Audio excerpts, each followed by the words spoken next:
guys, welcome back. We all know that maintenance on our BMWs, it can get expensive at times, right? We're replacing all kinds of different parts. Sometimes we're doing preventative maintenance where we're changing the part ahead of it breaking. You know, that's definitely a key piece right there because, you know, by doing so, you're basically eliminating when you would break down because you're already technically replacing, like, say, a water pump because they always seem to go out like 70,000 miles.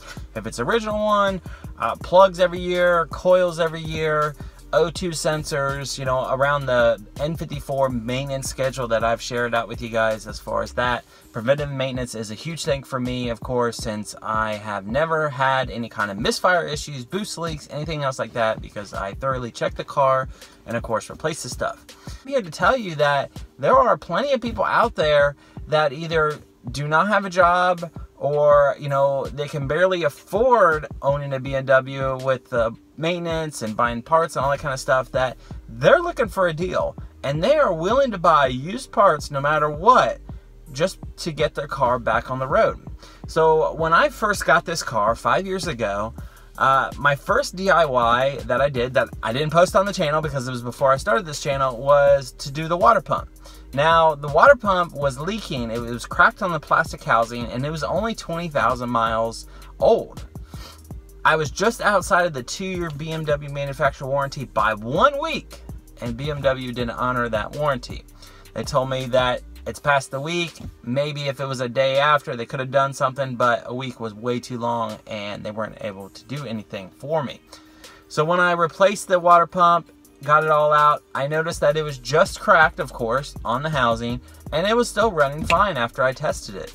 Well, even though it was cracked, and I was literally going to throw it away, you know, I've always been a huge seller on eBay, so I figured, you know, hey, what the heck, let me see if anybody's selling them, because, you know, folks will sell damaged. If it's labeled as damaged, I'm not selling it as like it's a good used working part. It's damaged for parts. Sometimes people take the electrical connectors out. You know, other people that don't own BMWs will do that. So I did that, and a guy bought it for like 40 bucks. He messaged me 2 weeks after he received it, only to like thank me, praise me that he was able to get his BMW E90 back on the road. So he just did a JB weld, just put the JB weld on it, and it was a small crack, of course, but that's what sealed the deal. And of course, it was a still working pump. It was only 20,000 miles old, and it was new from BMW at that time. So he was just very thankful that $40 got his car running again because he wasn't able to afford it. You know, the best way to make some extra money for your BMW, just in general, or just to get rid of crap, is just to sell it. Sell used stuff.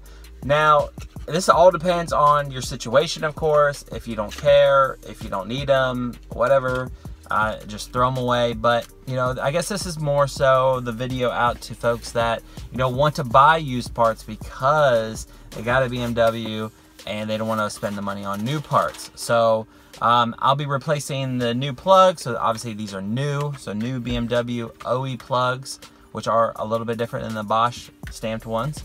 And then replacing my older Elder coils with new Elder coils. So I have my old Elder coils that I will place out and pop in the new ones. Now this is all preventative. My coils are fine and my plugs are fine, but I do this once a year, so that way I don't have any misfires. Well, guys, it's simple as that. You know, if you have some used parts, it's a good way to make some extra cash. You'll be surprised of what you can get for some of the stuff. I mean, people buying used Vano solenoids for like 150 bucks if they're BMW OE branded. You know, just stuff like that. Like, I know that I'm sure a lot of you have replaced preventive maintenance parts, which is fine, but you still have a good working part that people are dying to get their hands on. I'm telling you, dying to get their hands on. And they don't want to pay a brand new price, or they don't even want to pay like an actual discounted price from an online retailer. They want it as cheap as possible. So it's a kind of open door for you to, you know, buy that and maybe put money into a maintenance part that you're working on or doing or anything else like that. Like I said, all depends on your situation of what you're trying to achieve with your BMW, but it's kind of, but then again, on the flip side, you're helping out another BMW enthusiast as well. But something good to share out there, so that way you guys do that. The flip side of that, I do have a bunch of extra parts laying around. I'm not going to sell them. I'm just going to give them away. just because I've collected quite a bit over the time. That's been preventative maintenance, but that's just my situation. I don't need any of the money for it. I'd rather give it to an enthusiast, you know, free of charge kind of thing, since you guys have watched my video. So I'm trying to compile that list now, since I am moving here tomorrow. So once I get that ready to go, I'll share that out to you guys. If you need some extra parts, then let me know and I can send them to you. Well, other than that, thanks for stopping in. And as always, please be sure to subscribe, like this video, and comment below. Take care.